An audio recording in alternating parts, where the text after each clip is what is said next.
Hi, this is Isabel for the March Facebook Live.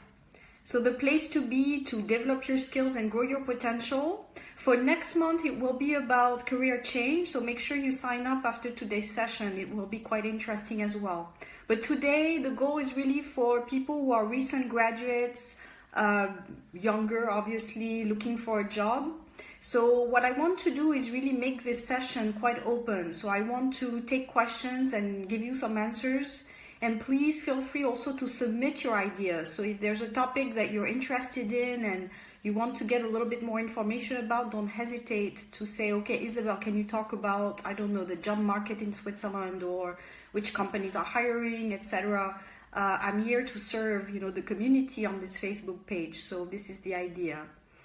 In order to do this presentation, I thought there would be several things that I want to cover. So I want to give you a little bit of information about the context and the environment in Switzerland so that you know what you're dealing with. I think this is very important. I also want to talk a little bit about why it's important to know yourself and what you're looking for. A little bit also about your positioning, which is a jargon for us, in consulting. So positioning is basically why you should be looking for a job in a specific sector, for example, and what type of things you should be looking for. And finally, I always want to end this Facebook Live with some action items, things that you should be doing after the session immediately. So without any further ado, let's get started. And I'll stop after each portion so that you can ask me some questions. If I see them on my screen, I'll try to catch up as well. So the first thing is really to understand the Swiss context. This is important because as a graduate, you want to understand what's out here, especially if you're coming from another country. So the Swiss environment is quite important. So the first thing I want to say about the Swiss environment is that it's a lower unemployment rate than other countries in Europe. So this is of course very interesting for someone maybe who comes from a country where there's quite a high unemployment rate. So compared to other countries, I would say the environment is mostly favorable to workers and especially young graduates. So that's number one. Number two is that education is a big area of investment. So you see a lot of schools in Switzerland. The Swiss actually like the apprenticeship type of training. So that's something I wanted to highlight here because sometimes when you look at the market, you're like, where are the jobs? And a lot of positions are actually for people who have very practical experience. So let's say you've been trained to work in the watchmaking sector or maybe the hotel sector. So this is a little bit of a different career path that people take usually at a young age and, they grow from within. So that's very Swiss, this whole apprenticeship that's not necessarily developed in other countries. So that's number one, is that the Swiss really invest in education. There's a lot of research. You have the EPFL in Lausanne, which is quite a leading school. You have also in Zurich, some great schools in Geneva. So a lot of schools in hotel management. So it's quite a country that's investing in education and getting people trained for the jobs of tomorrow. So that's quite important. So orientation is also important in Switzerland, making sure that people are geared towards the right areas where they would be the best fit. So if right now you're wondering about which program you should take, I was yesterday at the QS World MBA. It's a tour going on in Europe, so if you're not based in Switzerland, probably there's a stop going on in your city. You should check on my page, the QS World Tour. So basically this will give you information about which schools and what type of programs. There's some in Geneva as well. I was discussing with someone yesterday. It's quite important to look at also the networking. So if you're looking at a program, for example, in Switzerland, you can network with people that you met in school. So this gives you the stepping stone towards integration as well. So that's something to think about, is if you want to do a course or a program, the advantage of doing it in Geneva or in Switzerland is that you would get already a little bit integrated into the culture. And a lot of schools now are pushing forward also career. So you would get supported, of course, people like myself who do it independently, but also within programs. So that's something to look at. The other thing is that there's a lot of industries in Switzerland for young graduates. So for example, I was talking about the watchmaking sector. So a lot of industries are building watches and luxury goods, etc.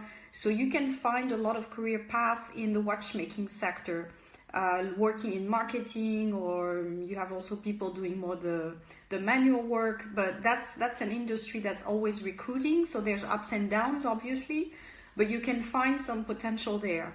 The other place where there's some potential jobs, you have finance. It's also up and down now with private banking, but I would say there's always positions in consulting, working for big industries. You can always find something in those arenas, especially towards Zurich, a lot of finance there as well, insurance. So these are sectors that would always have, even though they have ups and downs, you would always find some potential career opportunities there. Another thing that's quite important in Geneva is international relations. So if you're someone who's into politics, international development, you like humanitarian work, there's a huge potential in Switzerland, in Geneva, with this sector. Of course, you have the UN, you have the Red Cross, and many NGOs and smaller associations as well. So this is where you can find opportunities.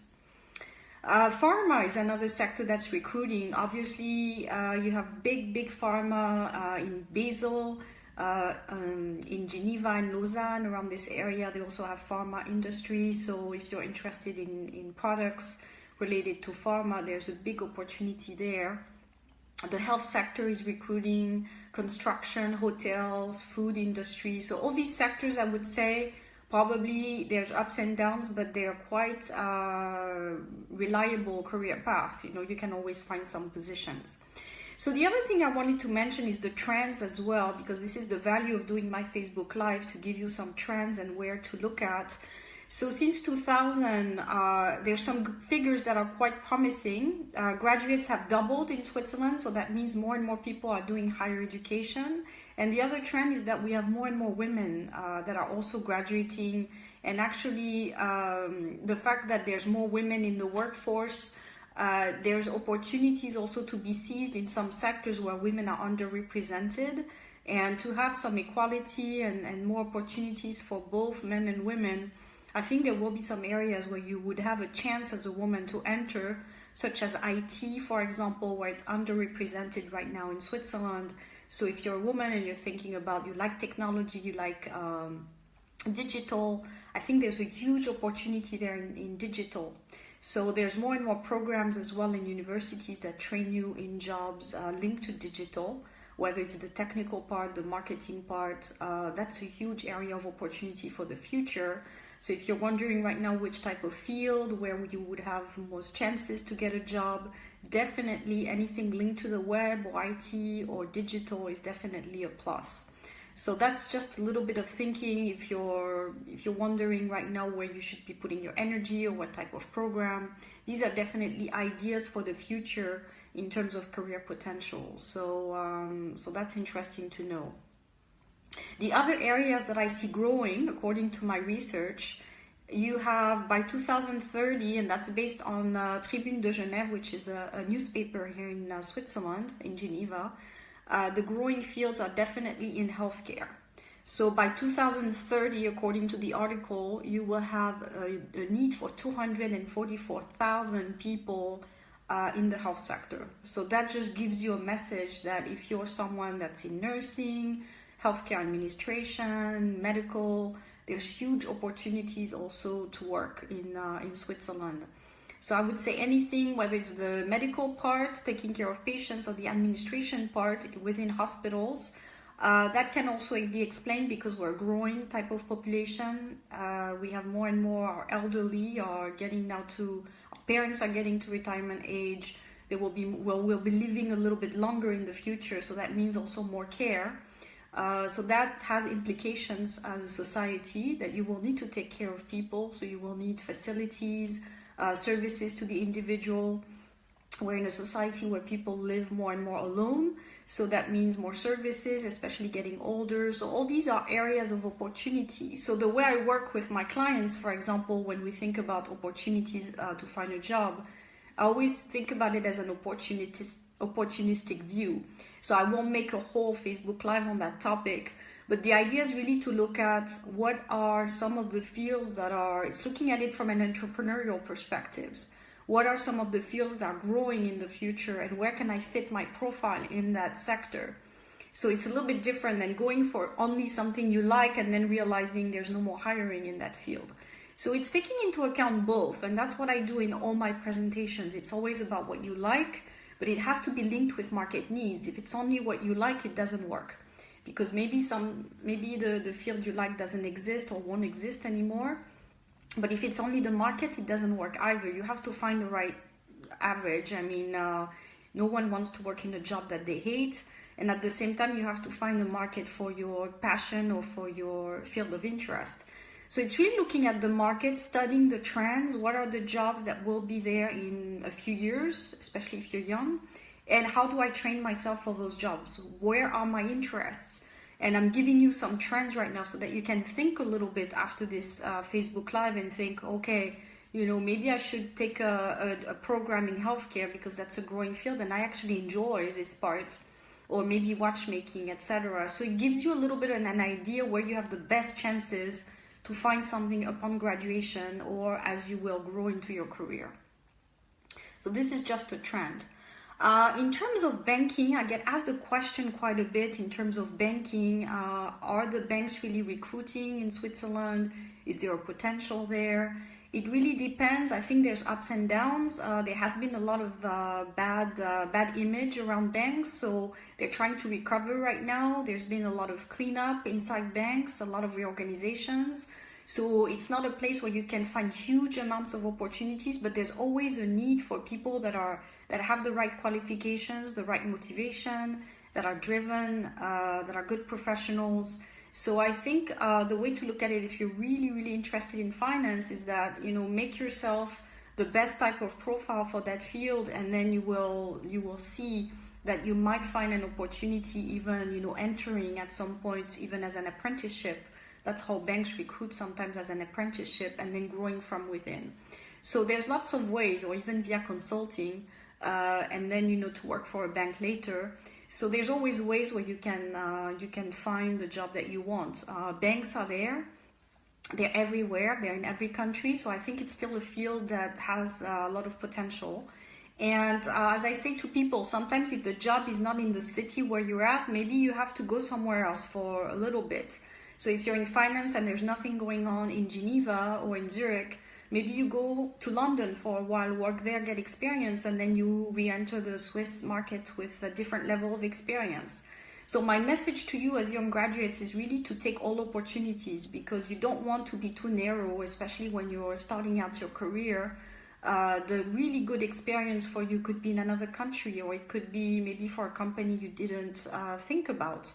So really what you want to do is keep your options open and make sure that you weigh every single opportunities to see if it's worth it for you, especially if there's some movement needed, if you have to go to a different city or move. But I think you really have to really build up your resume. You have to stay open, because time goes by, and if you end up being without a job or an internship for a long time, then you're not as attractive anymore. So the level of attractiveness is based on how much experience you're able to put under your belt. So you definitely want to get into something sooner rather than later, even if that means doing a little bit of a travel or moving cities, etc. You have to be mobile. I think we're in a world of globalization. Everything now is done via the internet, or most companies are really digital now, so functions and responsibilities might be across borders. So if you want to get experience, you have to be open for change, for traveling. You want to build up your resume at that stage, so you don't necessarily want to look at which city where the job is based. That becomes more and more irrelevant, because we work with the web. I mean, right now I'm talking to you. You could be listening from Geneva, but you could also be listening in from Thailand or China. So really where I'm based doesn't really matter. You could listen to my speech everywhere in the world. So that's how it's going to go in the future, more and more digital, more and more remote type of work. So think more about what you like.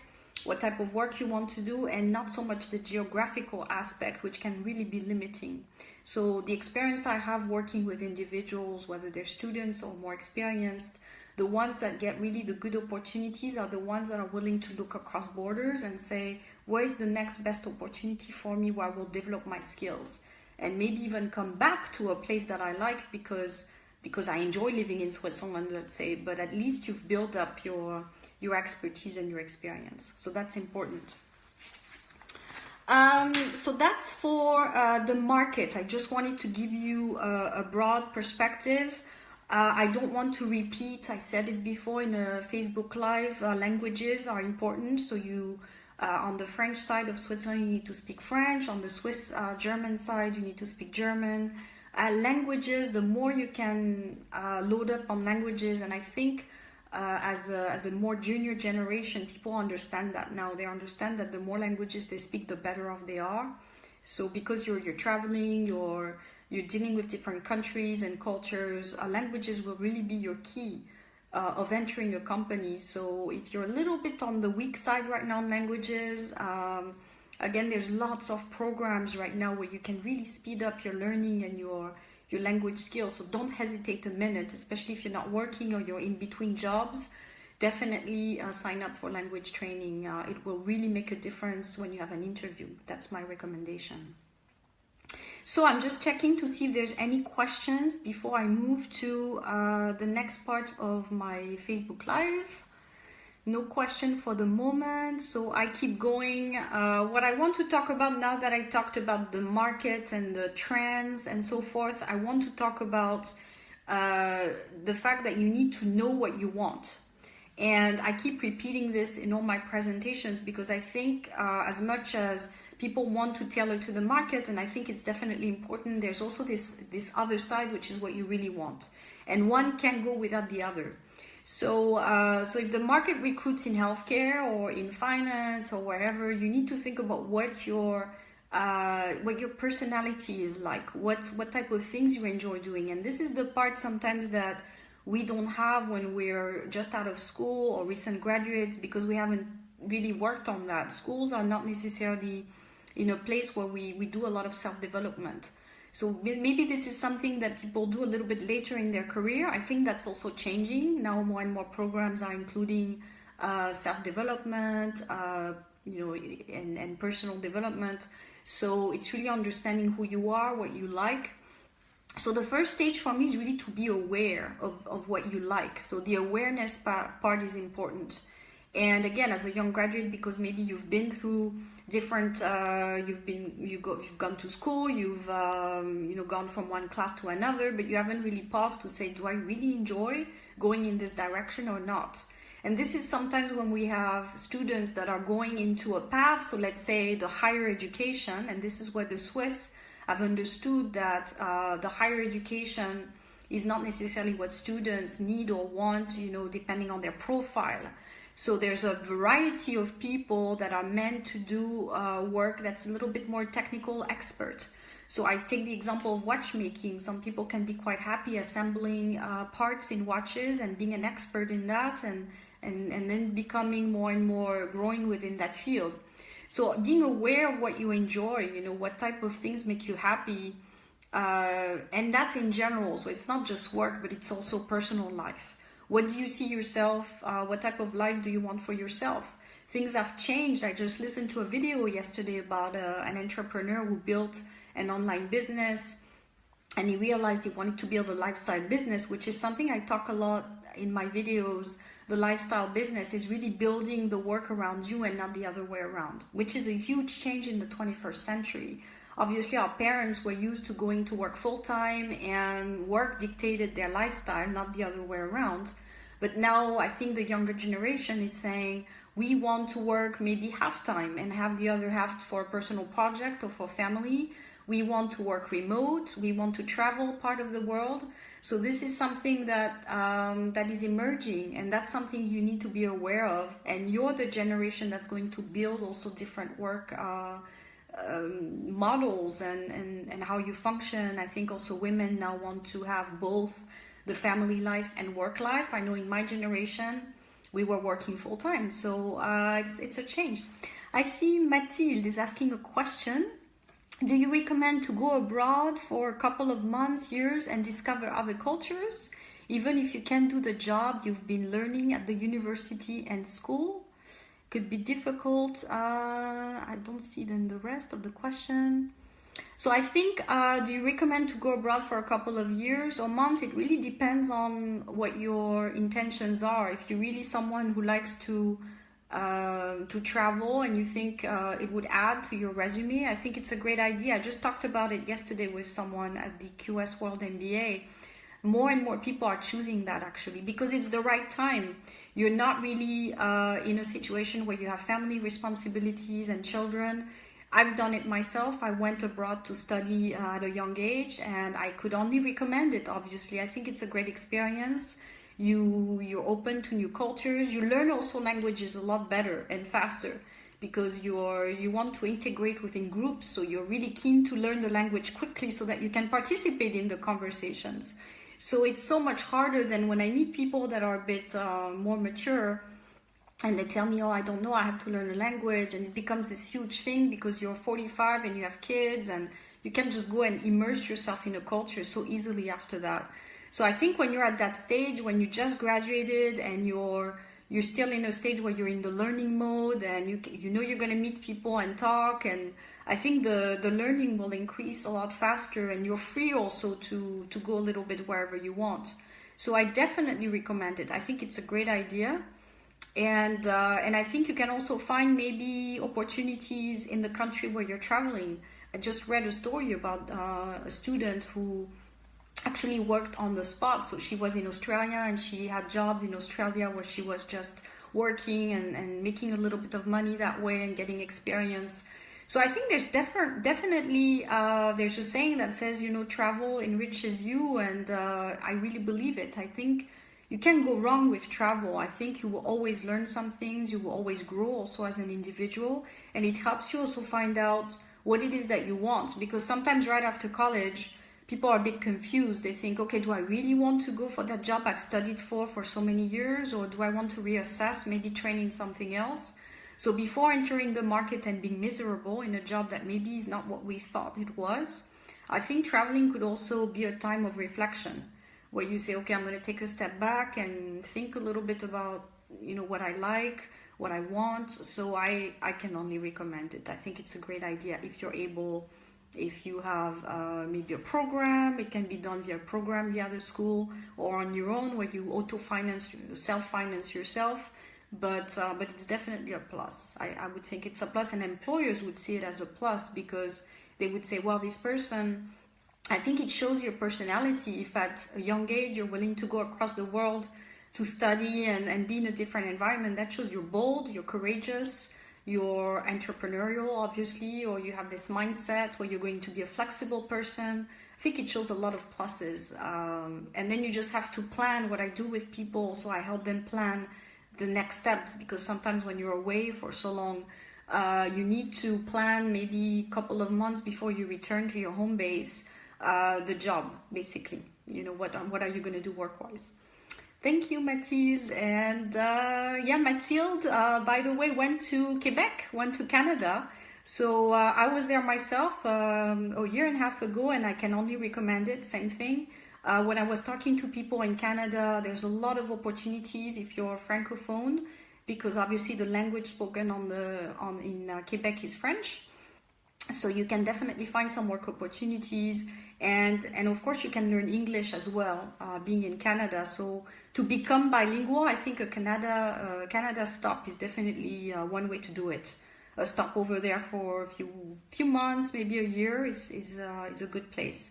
And I believe that for people from France, for example, there's ways to do it where you're supported as well for the paperwork and so forth. So I can only recommend it. So that's for the awareness part, is knowing what you want and what interests you. Then the next thing you need to do is really know your strength. So for example, what do you like doing? So I have a model, I talk about it in my blog. I did not make it up. It comes from the School of Neurocognitivism, and I can send you the link also in my Facebook Live. but definitely it's a model where you're learning what it is that you love doing without any type of external reward. So let's say you like to, I don't know, write or read or paint or what have you, and it's something you can do basically without any type of external reward, any type of payment. So that gives you a sign that it's something that you can do naturally. And according to this business model or learning model, basically this part should be a part of your job. So let's say you love speaking, I don't know, English or making presentations. That's something you can do even without being paid, without being rewarded. So that should be part of your job, and you're going to be much more motivated on the job later on. But there's different ways of knowing whether it's something that you're motivated naturally or you need some type of external reward to keep doing it or be invested in it. So that's important to know for you, for the company as well, so that they can put you in the right job. But I'll send you the link to the blog so you can read it. Okay, I have Junio. Hi, Junio. Yes, please, the link would be very nice. Yes, you can read about it if you're also interested in motivation, which is something that I get asked a lot. You know, how do I motivate myself? You know, how do I find? I think it's a lot of awareness and really understanding who you are, what you like doing without any type, again, of pay or, you know, external implication. So think really about what you like doing on the weekends. I always tell people, you know, what do you do on the weekends, you know, on your own? And that gives you an idea of the things you're passionate about. And basically, I think what you want to do more of is connect your what you like, the activity and task that you like more. Because again, it's not separate. I think now we're in a world where we don't want to separate our personal life from our work life. We want to have a little bit of both. So if you really enjoy something, pay attention to it and don't think necessarily you can't make money out of it or it will be too difficult. There's lots of new opportunities that are becoming possible now. Again, with the web, how you can, I talk a lot about how you can build your own business as well around something that you really enjoy doing. And really age is not a factor anymore. I mean, you can't really say, you have to start, you know, young and you can only be successful at 40 or something like that. Now, a lot of young people are making a lot of money. I mean, I'm thinking about young entrepreneurs. They have a business idea. I'm thinking about the person who invented Snapchat, for example, was a recent graduate actually. And he just worked on the Snapchat business model and now it's a multi-million-dollar company. So I think as a graduate, what you have as a skill is really that you know technology, you understand how the world works, what are the needs out there, and you can really find the thing that you like and match it to a business need at some point, whether it's for a company or for yourself. But you have this awareness that maybe more senior people don't have because they weren't raised that way or they weren't used to looking at what's going on in the world. You know, they were really just going for the next job and so forth. So really understand your strength. And then your needs. I think the needs part is quite important as well because we all have different needs, especially now people want their own life. Some people might be quite happy. I just talked to someone yesterday who said, you know, she's really happy working a lot of hours and being challenged. It's the opposite of me, where I like to work maybe a little bit more with my my personal life and have time, you know, where I can think maybe about my personal projects. So it's very different. You can talk to 10 people, you would have 10 answers. So really understanding what is it that you need. Do you want to have a lot of time off? Do you want to have a lot of business challenges and you want to be a key executive in a company, but that also has implications. So it's really understanding what motivates you and building your life around that as well. You know, and sometimes people go for activities or jobs that are not matching their personal life. And then they realize they're not happy because it doesn't match. Again, if you're someone like me who enjoys more, you know, working on personal projects and working with their own rhythm, I'm not going to be happy being an executive in a corporation where I have to all day reply to a bunch of people, deal with politics, etc. So I know this is not for me, but I've made that assessment for myself. But maybe for somebody else, it's the other way. It's that they actually enjoy and they thrive on that. They really enjoy the being in a team, for example, working with other people and managing that part. So I think it's really understanding what your needs are, and also with family, because that's something for women When you have a family, you have to think about how do you deal with work life and dealing with children. And I like to use the example of movie stars out there, because sometimes we see them and we're like, wow, you know, they have a family, they have this great career. And I want to talk about it because I think it's a little bit misrepresenting the reality. And I actually think that, you know, people then get this idea that you can have it all. And I just want to put a little bit of a caveat to that, saying, yes, you know, they get support, they get nannies, etc. But you still have to think about whether that's possible in your life. And sometimes I think what I really am a little bit upset sometimes with media is that they make it sound like everyone can do it and it's possible. But again, I talked to someone yesterday about that, and it's even in Sweden, where they make it sound like it's really easy, there's always a little bit of a part where, you know, children don't raise themselves. So, you know, you have to put in the time and the effort, and that's something I think that needs to be included in the career path that people choose. So, so that's why, you know, I think that will be for this generation also to figure it out, the younger generation coming to the market, what type of models we want to build, you know, between the work-life balance. There's lots of work to do around that, because right now it's not, I don't think it's there yet. Definitely, you know, people are still struggling, both men and women. So there's some areas of opportunities to make it better for everybody. So that was for the part on introspection, you know, understanding yourself. So I have a book actually I wrote called My Career. So if you're interested in getting a copy, I can send it to you via email. It's an ebook, so you can just easily drop it in the Facebook email. So just send me a little message saying I'd like a copy, and I'll just email it to you. So that's for the personal assessment. So my last part of the presentation is about positioning, what I was saying earlier. What is positioning? So it's what type of thing do you want to do next once you graduate? What should be your career step? So I wanted to give you a little bit of the positives that you have as a young graduate, and the things that you need to work with. So I think the first plus that you have is definitely that you're young and ready to be molded into the company culture. So that's something companies really like, because you're not coming in with a brain that has an idea of how things should work.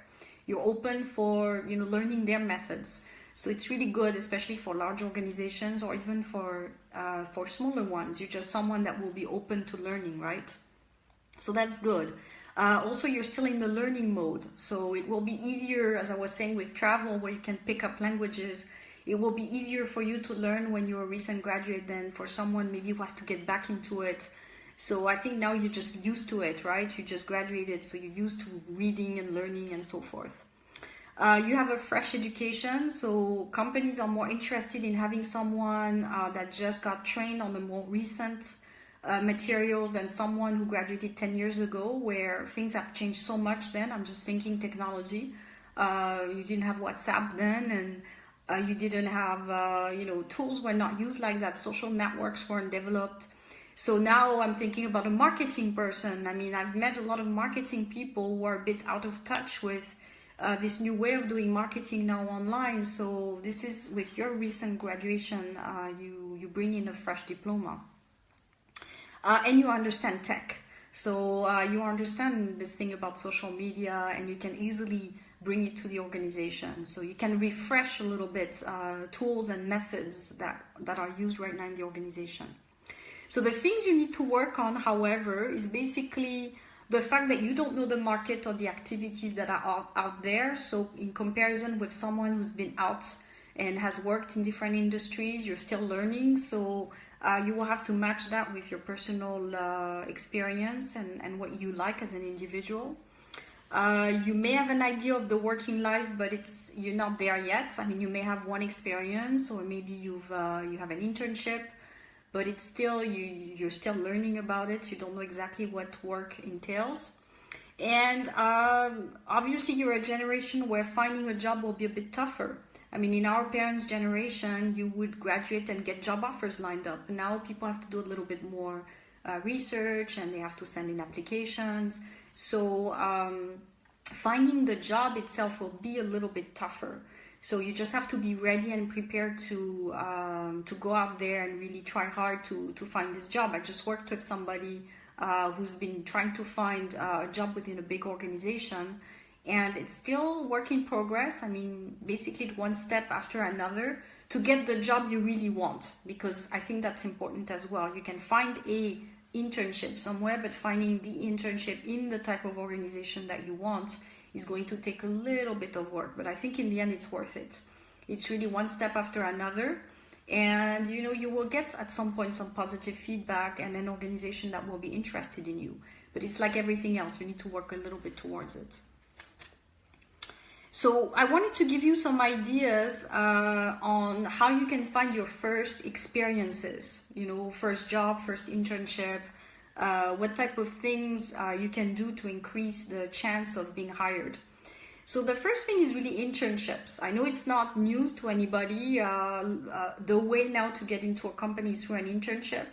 So you need to get some experience, right? You need to start somewhere. So there's two websites I recommend. It's graduateland.com and indeed.ch. So I'll post it as well as a link so that you can look at it. But it's basically where you will have all the internships published. Sometimes I do get, and I will share that, I have one I received today, I do get, my network sends me job requirements for positions, so I try to share that. If I get someone who says I'm looking for a graduate in this sector, etc., I try to post it immediately so that people in my followers group can find it and apply. That's the idea, is to share notifications as I get them. There's really a way, so you have to find internship, but the way you find also internships or positions is via volunteering sometimes. But I always take volunteering it should be a short step, because sometimes people say I'm volunteering and they're already in the workforce for a while. Volunteer should really be a short experience where you get some type of a network and you find the paid position. So what I don't want people to do, and that's important, I don't want them to keep getting internships or keep getting volunteering experiences and just stay there with non-paid type of experiences. I think the market is tough and people need to prove themselves, that's correct. But at the same time, you need at some point to make a living and you need to get a real paid position. So really look at internships or volunteering work as a stepping stone. And the way I tell people to look at them is to think about what it brings them. So if it's, let's say, an internship or volunteering experience with this really interesting organization where you will meet some key people, they will really also mentor you or coach you towards your next opportunity, then I think it's a little bit like an extension of school for you. It's you say, okay, it's give and take. I get some additional training, so to say. I get to work on some real projects, because sometimes in school, depending on what you've done, you're really not completely, as I said, in the workforce.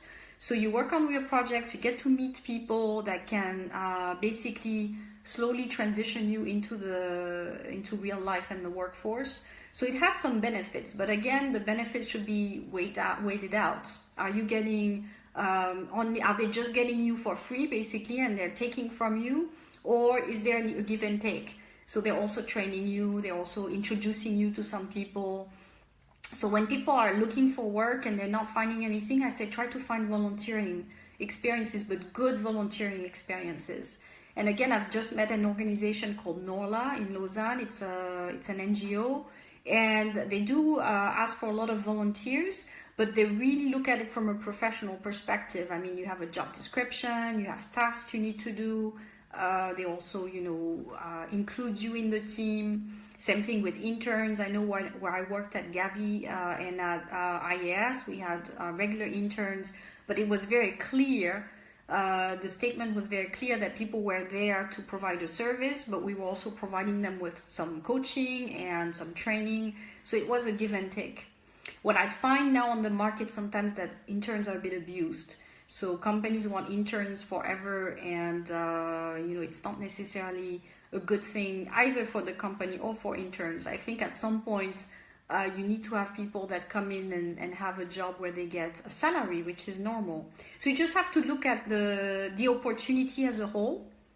Just look at the opportunity that people present to you and see what you're getting from it. So what you're going to give them, but also what they're going to give you. and see if it's really if it makes good sense. Is this a good career step for you, or is it something where you say, you know what, it's not such I'm not going to get such experiences there, and maybe it's not the right thing for me. So you just need to weigh it out. That's how I would look at it. So also where you can find experience is as a startup, working in a startup. So let's say you are a recent graduate and you need experience. Well, look at startups and see, maybe they need you to work on some projects. It's always very positive on a resume to have startup experience. It shows also your personality. It's a little bit like the international travel. So look at startup as a potential area. Then make sure that you build up your profile. So by building up your profile, I mean, make sure that you're completely aware of how to work with LinkedIn, how to work with social networks to make yourself the type of person that companies are looking for. So I work on that with my candidates as well. We really define, their profile, make sure that they have the right information there, so that when people visit their page or their media, they're really swept off their feet. And it's not that hard to do because so many people are not making the effort to make themselves shine, that if you're making a little bit of effort to do a little bit more than the others, your profile will come out. So I see a question from Vladimir. How much can we negotiate the wage when we apply for an internship? Good question. I think that depends really on the terms of the internship that the company is presenting to you. So sometimes it's not negotiable. I know where I worked, it was very much, either it was non-paid. I worked in places where it's non-paid, so there's no conditions there. Or it's basically a stipend, it's called, in Geneva at least. And it's the same amount of money we give all interns. So there you can't negotiate. And usually in bigger organizations, it's very stepping stone. So it's you get this internship with these terms, and you can't really negotiate because it's the same for everyone. Now, if it's something where you're working with a smaller organization, let's say it's a startup or a very small organization, and everything is open for negotiation, then maybe you can ask to get a little bit of something. And for me, what would be reasonable, for example, is to get your expenses reimbursed. So if you have gas or a ticket for the bus, or just to get the minimum, to help you also participate in their project. So I think that's more open there to get some reimbursement, but it's never going to be a salary per se, but at least you can get some things reimbursed. So you have to see if it's a big organization, probably chances are it's the same for everybody. They have a process in place. If it's a smaller organization or an NGO or a startup, and they're just hiring maybe once in a while a volunteer or an intern, you can always try to get a little bit of something reimbursed to help you with your expenses. So I hope I answered the question from Vladimir. But yeah, most of the time, unfortunately, I think volunteering or internship, I would say the trend is that it's probably non-paid. Again, what I've seen where you get a little bit of pay is with international organizations. Some of them will provide what I call a stipend. So it's a little bit, maybe a little bit of a sum that they give you to compensate for the time that you put in, and it helps also with expenses. It really depends on the philosophy of the organization on internships.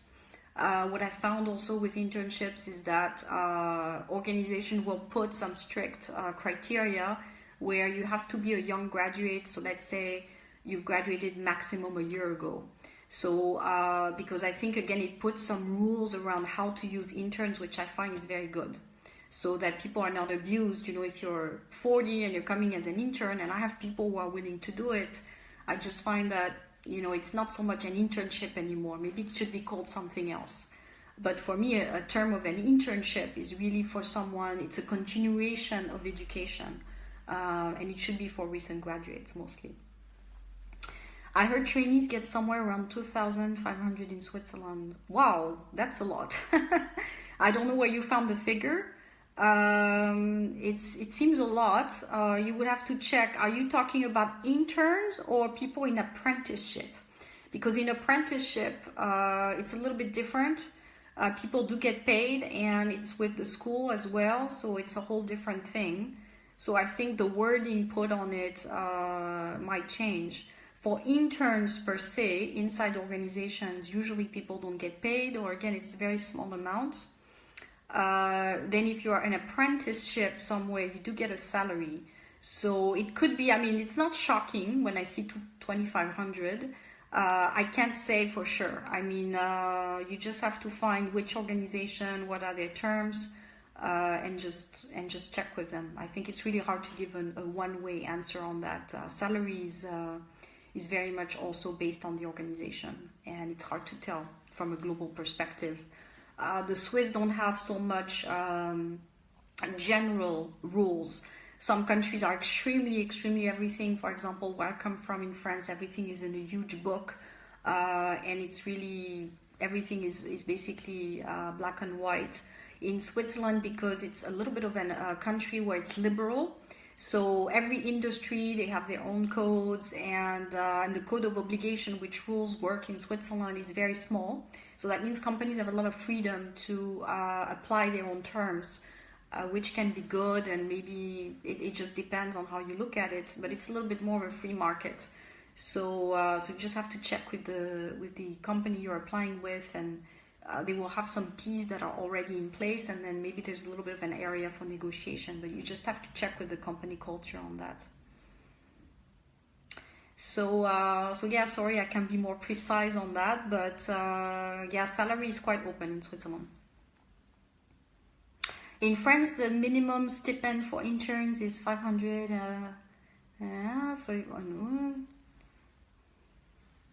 Yeah, you can compare France and Switzerland. I think two different countries, two different ways of looking at work in general, and the law around employment is completely different. So I wouldn't try to make some parallels between the two countries. I think you just have to look at the organization, the position, and whether it suits you, whether it's a good career step for you, and then what you're comfortable with, basically what you're comfortable with doing at this stage. But I think in general, as I said, internship should really be for a specific amount of time and not necessarily lasting for years and years. You know, I know in France, for example, people tend to do a lot of internships. But in Switzerland, I think it's reasonable that you do a couple, but at some point you will secure a job, a paid job, after doing a few internships. So yeah, that's on salary for interns. So to keep going around where to find your opportunities, to start building up your profile so that you look more attractive to potential employers, that's important. And try to go as much as you can to events. That's going to also broaden your network, because that's usually where people need to work. So it's for everybody, not just young graduates. But I think really where you get the best opportunities is by meeting people and being able to speak with individuals. No, I'm just seeing another question here. Is there a trick to figure out the potential value of an internship? No, unfortunately, again, it's basically it's a deal between the organization and the individual.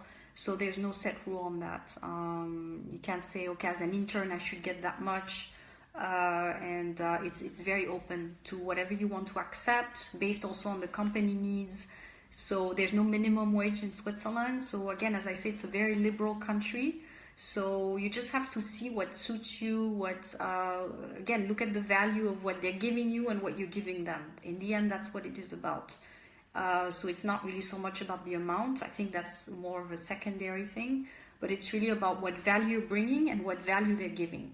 And you have to find a balance there. Otherwise, you know, you feel like you're not getting what you need to get to the next step.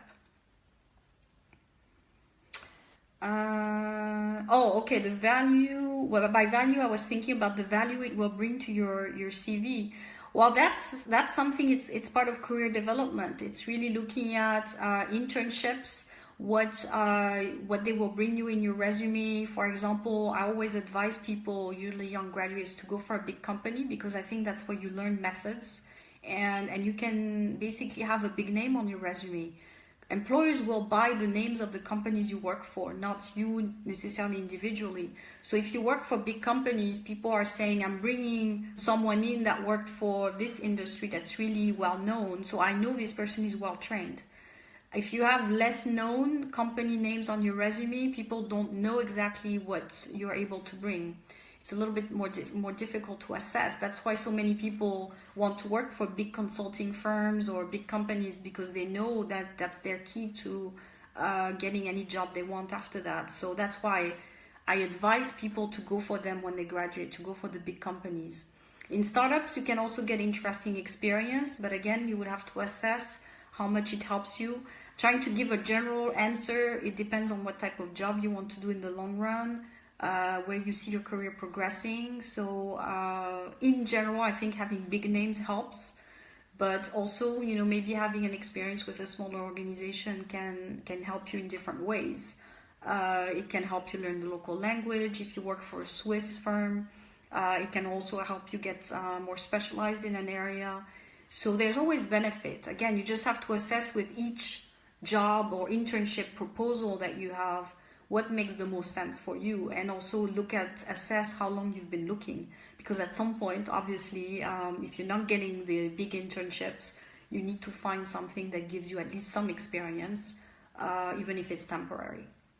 So that would be the strategy to go about choosing internships and what value they bring to your resume, if that answers the question.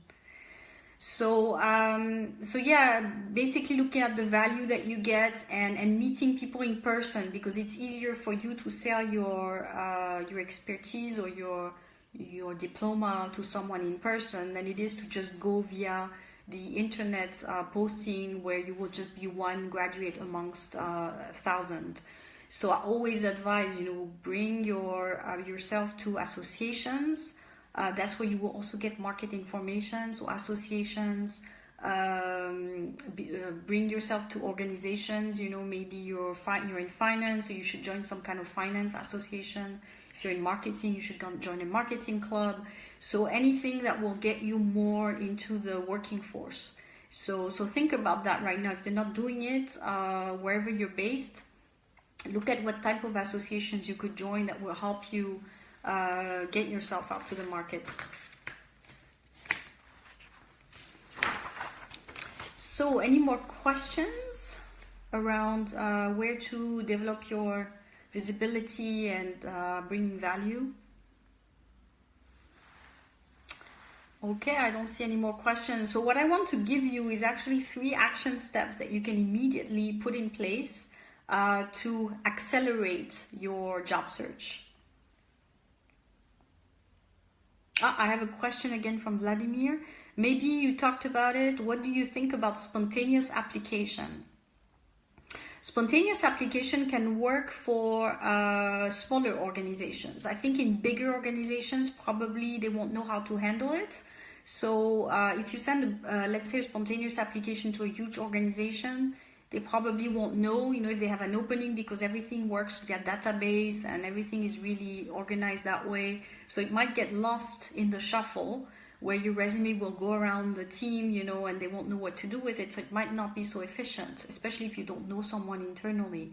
Smaller organizations, on the other hand, where it's still, you know, they don't have huge processes in place.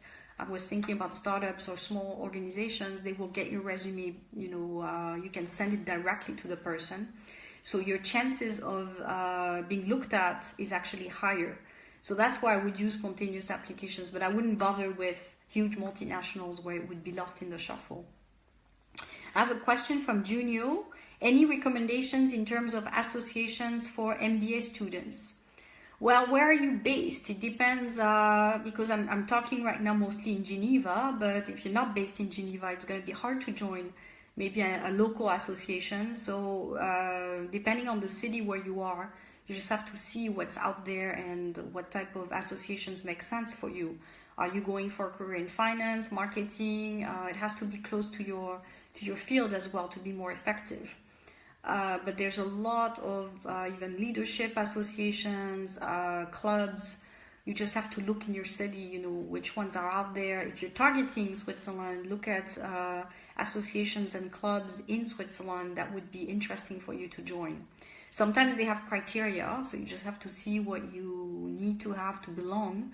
And you also have to pay a fee depending on the organization, but usually to join you need to pay. I know, for example, I belong to Women in Digital, so it's an organization that helps you know, people, women mostly, but anyone to get more visibility on the digital platform. So that's interesting. If you're in finance, maybe more club, like a leadership club, or, you know, with the MBA, something like that would be more interesting. So it depends on where you're based. If you want something that's more, you're in an organization but you have more online type of things, or you have more in person, all associations provide different things. Some of them meet regularly, they have guest speakers. Sometimes I know one in Lausanne as well. So definitely there's some possibilities. In Switzerland there's also a lot online, like groups online, Facebook groups, LinkedIn groups. Maybe that's where you can start, because they're free usually to join. So you can look at what clubs around the areas of interest and jobs you're targeting you could join on Facebook or LinkedIn. And then it's just clicking, you know, join, and you can view. People usually have topics that they publish, or you can have events published. So that's the easy way. And then you have more in-person type of clubs that meet and have guest speakers, but usually those come with a fee. So you just have to see if you get your benefit from it. You know, can you actually attend the events? Is it the type of guest speakers that are interesting for you? So all this, you know, you have to assess. But I think the easy way is to start with the online groups. So that's really the way you can get some visibility. So it goes with building up your profile as well. It goes together hand in hand. And I work on that as well with clients. How to basically get your profile, get more visibility for your profile and your network. So that was for the question from Junio. So to keep going, so the first action is basically to be enthusiastic about what you're looking for. I think there's nothing better than being happy and being happy about your field. So if you go to events and you're quite happy to talk about your area of interest, what you do, people will remember that. And then they will be the first ones to say, I want to work with this person, or I want to introduce this person to someone. So make sure that you have this energy when you meet with individuals, and when you go to events or functions or anything. That's going to be your brand as well as an individual. So number one is really to register to events and to actually go there with intention and with motivation. The second one is to get some type of experience. So if right now you have this gap, find something, you know, internship, volunteer, try to join. Also maybe be active in a club. You know, sometimes they want people who do the treasury, or who do the membership management. So that's a way to have something on your resume, so that you can say you've been busy. That's always better than saying you haven't done anything. So make sure that you do something, even if it's a personal project, that you have something to say in an interview. That's going to be important. So get experience, join clubs, associations, do something, work on your language skills. That's going to help you to get a job in Switzerland. And the third action that you can take is really to keep your search as wide as you can. So even if you're favoring a specific city or region, you can have it as a favorite, but also look at the rest. So that's how I work with people. I say you can have one preference, but have a plan that's a bit broad. You know, a good strategy is good when you have several things going. So you can have a target place you want to work in, but also look at other regions, see what they have, see what they would offer you. Again, going back to what I was saying earlier, maybe it's the interim step where you work somewhere for a while, you get experience, and then you come back to your favorite place to work with a baggage, with something that you can really show. So yeah, be open. I think that's my message. You know, do a search wide, at least Switzerland wide, because you have some cities that are not that don't have as many graduates. So they might actually be looking for people, but are not able to attract because they're based maybe in a city where it's in the middle of the mountains. But it could be interesting to be there and experience a great internship there. So make sure you look throughout Switzerland. The other reason to look throughout Switzerland is because sometimes the jobs are misplaced. So the internships might be under the wrong category or the wrong region by mistake, or you know, you never know what can happen. But I've seen that, where jobs are not necessarily in the right part, or maybe the person who entered it put it in the wrong category. It's the human error factor. So make sure that you look wide, and then you can always narrow down later. You know, what are you willing to give, or what do you want to do, but keep it wide at the beginning. It's going to help you. So that's basically, these are my 3 action steps for young graduates to increase your market potential, your potential to get an internship or any type of experience to work. And so the next session I will do on career change, it will be in April. So if you want, you can register for that. Feel free also to send me your questions or your ideas for topics, things that you're interested in learning more about, so that it helps me build my Facebook Live and any kind of presentations. Any more questions before we close today's session? It was quite interesting. A lot of you asked very interesting questions about market value, internships, etc. So I don't see anything more. So I think I will close it for today. But I want to thank you again for participating. I wish you good luck in your search. And I will add the links I was talking about today immediately under the event, so that you can look at it.